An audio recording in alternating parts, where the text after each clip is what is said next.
Hello everybody, hope you're doing well today. We're going to do book 2, Step by Step by Edna Mae Burnam. So you should have gone through part 1, and if you've already played piano before then, or if you're just beginning, this should be just fine too. This is still pretty easy. And I'm just going to go through the exercises pretty briefly, just take you through the book. And I'm not sure how much of a help this is going to be, but I think if you're really beginning at this, there's some cool little tidbits in here that will help you out. Okay, but you really want to maybe watch the video and then sit down by yourself and go through this book, and then if you have any questions, then we can go over it. And especially if you're having lessons with me on a weekly basis, then that's really why I'm doing this, is because it will act as a good reference for you during your weekly lessons. But if not, it can be done as a self-study as well. Okay, so let's just jump in. So the March of the Palace Guards is just a review of what we've done before. Okay, and again, so you're in the key of C on this. You want to notice whether you have any sharps or flats, which we don't, so that's how we know. And so I'm just going to go ahead and just go through this for you real quickly.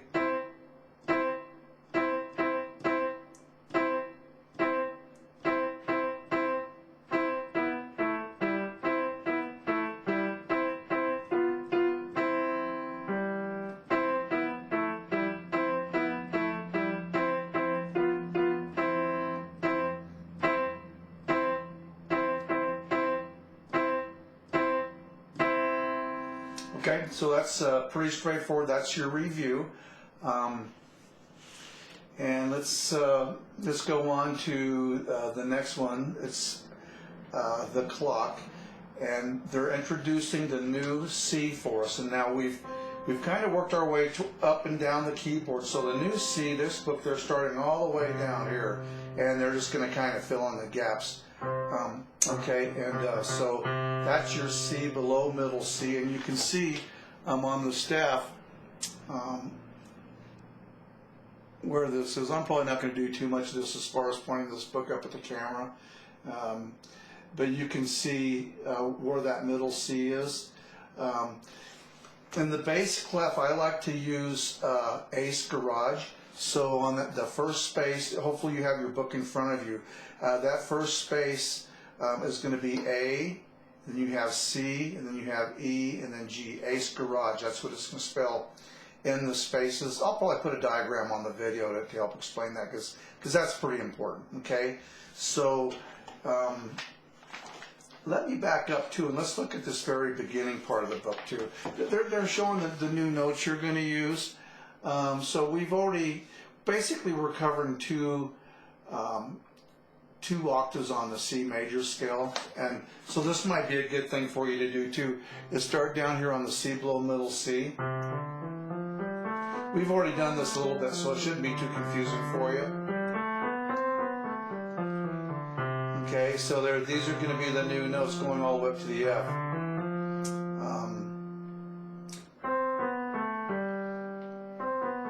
So, and then you can start on the middle C.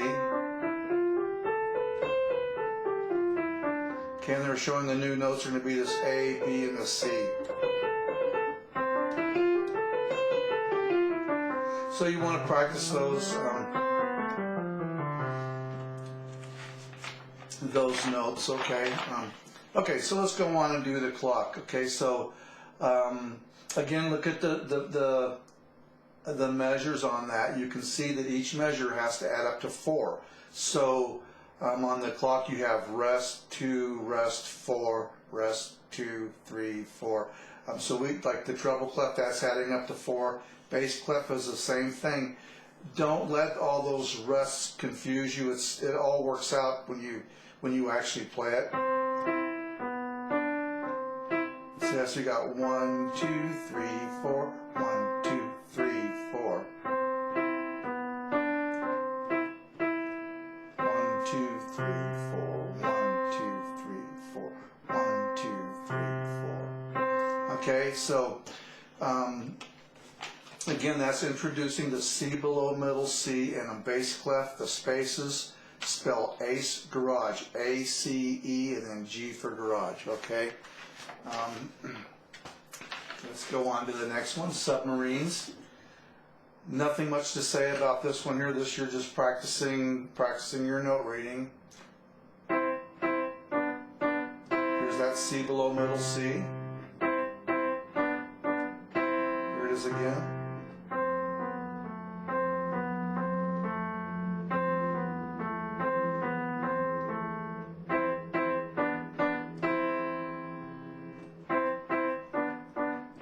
Okay, so that's pretty much it. Now they're going to show us the C above middle C, which is up here. Okay, you can see how far we've covered. We're going to be covering all these notes. You've got middle C, and you've got the two C's above that. So we can kind of think of those as guideposts too. That's a good way to think of it. And we probably talked about in the treble clef, the spaces spell the word face. So you have F-A-C-E, okay? So we have on bass clef, the spaces are Ace Garage, A-C-E-G. And then on treble clef, the spaces are the word face, F-A-C-E. Okay, and then let's see here, they say we're going to play the C with your fifth finger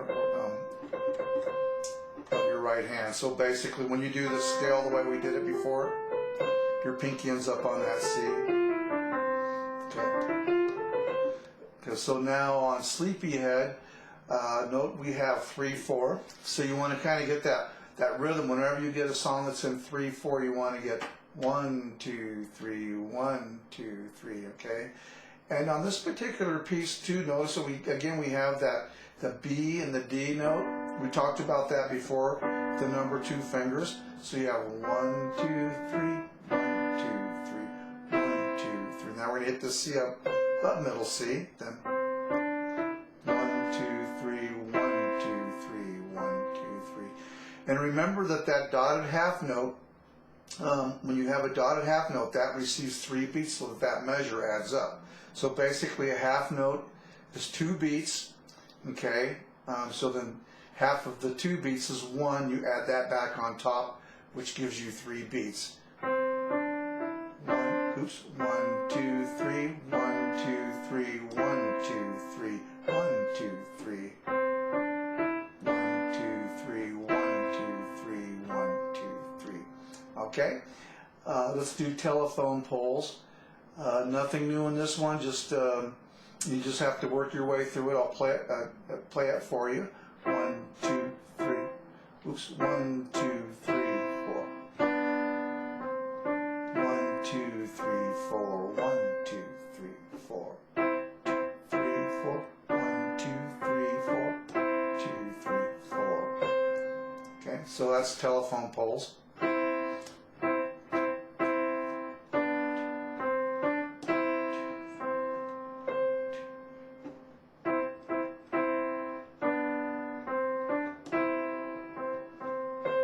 Okay, 2 blackbirds. Again, nothing new on this one.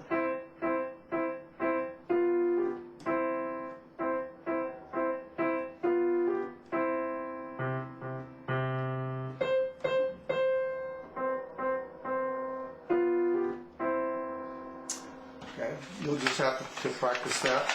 Okay, then we come to page 10. You want to do these exercises. I'm not going to do these in this lesson. I'm just kind of highlighting some of the important things that will help you go through these lessons. So, but you definitely want to go through and do each of these exercises. You don't want to write in your book, just maybe make a copy or something and do them. Then we're going to go ahead and move to page 13.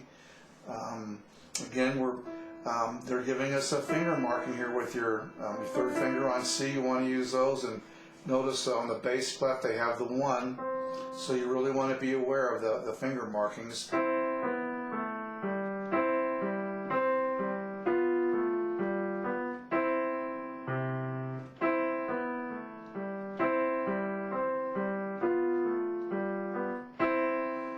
Here's the high C.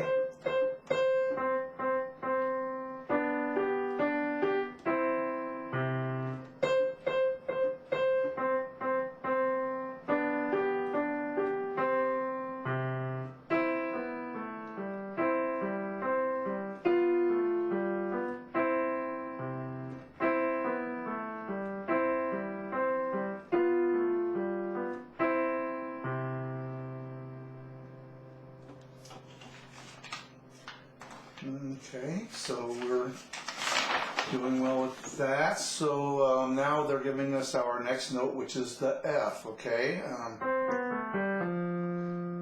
And you can notice where the F is. It's just to the left of those three black notes. Let me stop here and point this out to you. On bass clef, it's also known as this clef, and you can see where on bass clef you have the bass clef symbol, and you have those two dots, and then the line runs through them. So that's there for a purpose, because that's telling you that it's bass clef, okay? And also treble clef is known as the G clef, and I think we talked about how the second line is G, and it runs right through the bottom part of that of the staff, the treble clef, and it's almost makes like a bullseye. So that's again another good way to remember those notes. So F and the G are really easy to remember because of that. Okay, so when I take a trip, let's see what happens here. We've got so that F is going to be played with your fourth finger or your pinky. The other thing I will point out too on this one is, notice when you go C, B, A, G, you notice since they're just stepping down, they're all white notes. When you get to that F, notice how you're going line to line. You've got an F, and then you're going to that next line, so you know you're going to have a white note in between. Then you have a G, you have two Gs. You have this G here at the top. Again, notice how that runs right through the center of that staff.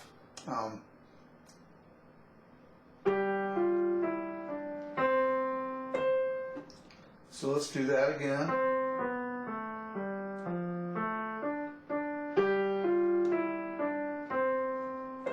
Okay, and again, there's that C, there's that octave. With these octaves, you'll get used to making that stretch, and it's actually a lot easier than you might think to be able to find that sometimes without even looking. It's not that hard actually once you get the hang of it. Okay, so let's do waltz again. We're in 3/4, so you have the 1, 2, 3, 1, 2, 3. You want to get that? And note too that they have your third finger now on the A. Okay, so this was F, here's A.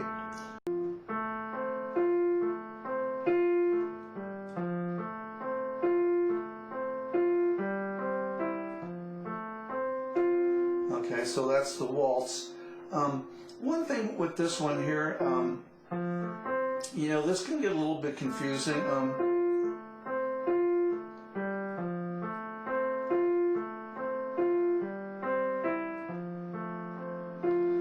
What's going on here is they're playing an inversion, and I'm going to do another completely different lesson on inversions. But one thing you might want to look at is that they're kind of moving us into the key of F, I think, on this one here, though they don't have a flat telling us that it's in the key of F.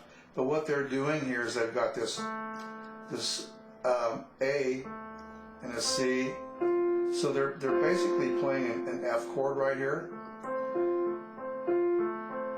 That's why sometimes these beginner lessons can be sometimes quite confusing, because if you don't know why you're playing what you're playing, it gets confusing really fast. But if you were to take this note here, put it on the bottom, this F, you can see that that's an F chord. Okay, they just simply played it like this. Okay, and then so that's basically where that's coming from.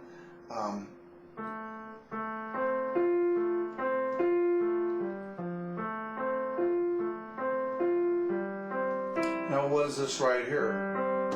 Okay, this right here, if you take this G and put it on top, you have a C chord, okay? So that's kind of what's going on. They're playing an F and a C. But they're inverted, so that can sometimes make it a little bit confusing.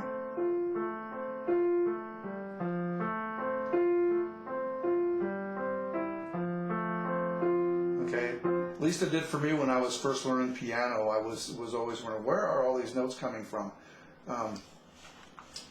And mainly just because I come from a guitar background.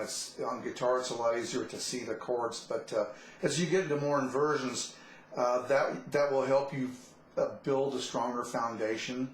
And I find with playing piano, if you can visualize what chords they're playing, it's a lot easier to do the work, okay? And that's why on some piano books, like a lot of these beginner books, there's actually no chords in there. So you're really just playing kind of random notes if you don't work on your own and try to visualize what chord you're playing out of. And that's kind of why I like to go over this with you, because that will help you. Okay, so now let's move on to the flat sign. So we talked about that a little bit in previous lessons. So when a flat is placed before a note, play the nearest key to the left of the note. Okay, so again, they're showing you this is B.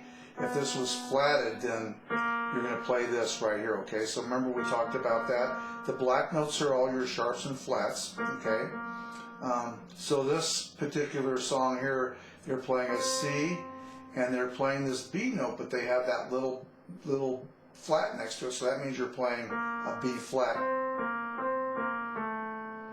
See that? So you got C, B flat, C, B flat, A, C. Okay, then they come over here on the treble clef.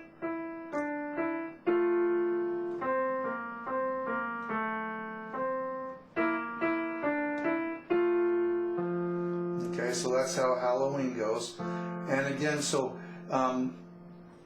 you know, they're officially in the key of F now. So one thing I would advise you to do at this point in time, you know, when you first start your lesson, play your C major scales.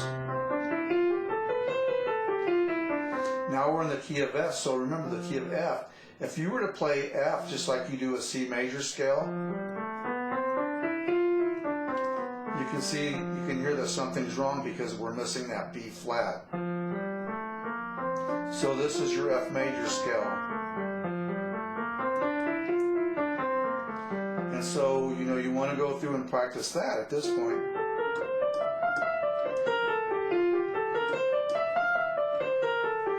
Or you can just do,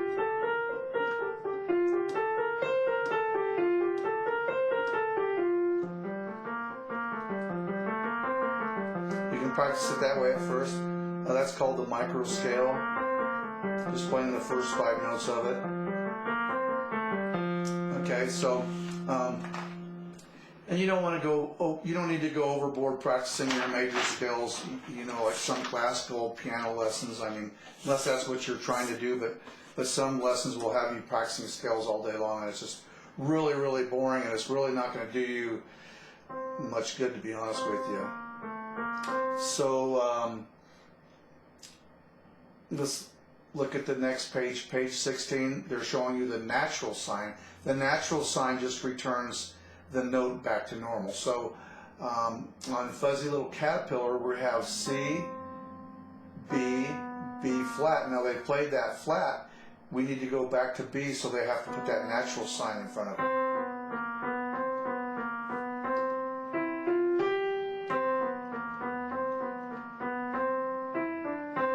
Okay, so that's how that goes. So now they're talking about the key signature of F. Okay, so we've learned the key of C, the key of F. You have to remember that it has that B flat in it, okay? Because now they're not going to put the flats in front of all the notes for you. So you can see down here on Jolly Little Penguins, they put that the flat there, okay, the B flat. So that means it's up to you to remember that all those B flats are going to be flatted, or all the B's are going to be flatted. Now, one thing to note too, on treble clef, we said that the treble clef, or the treble clef is known as the G clef, and it crosses right through that bottom circle, almost making a bullseye. Okay, that's a very good way to remember G. B, the B line, is very easy to remember too, because it's the one that's right in the very middle of the treble clef, okay? And it almost sits right on top of that little circle that the the signature makes. So the note B has always been very easy for me to remember because you just know it's right in the middle. Okay, so G is pretty easy to remember, B is pretty easy to remember, and also remember that the lines, we use every good boy does fine on the lines. Okay, that's the memory trick for that. Every good boy does fine. Okay, so but the G and the B are very easy to remember just because of that relationship. Okay, so here on Jolly Little Penguins we have now here comes that B, so you have to remember it's flatted.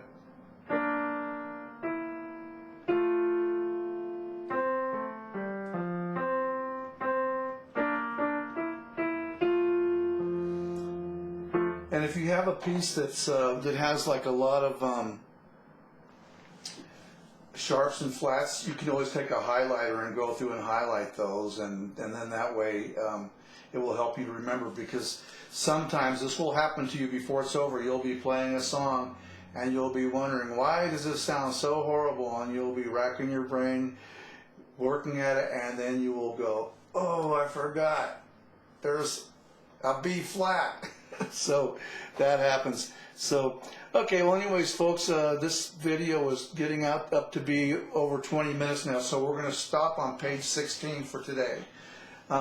So that will give you a lot to work on. Practice your F major scale, and you want to practice these songs. If this is giving you a hard time, go back to book 1, and you want to be able to play all those songs. Just you want to be able to flip each page and go through page to page pretty effortlessly, and then that way book 2 will be a lot easier for you. Okay, so anyways, thank you very much. I really appreciate you watching the videos. Please subscribe to my channel and check out my website, and I'm still trying to get members on that site. I'm going to be adding like a lot of piano videos on that, and hopefully it would help you learn how to play. So anyways, thank you very much. I sure appreciate it, and we will see you for the continuing part of book 2. Okay, thanks a bunch. Have a wonderful day. Bye-bye.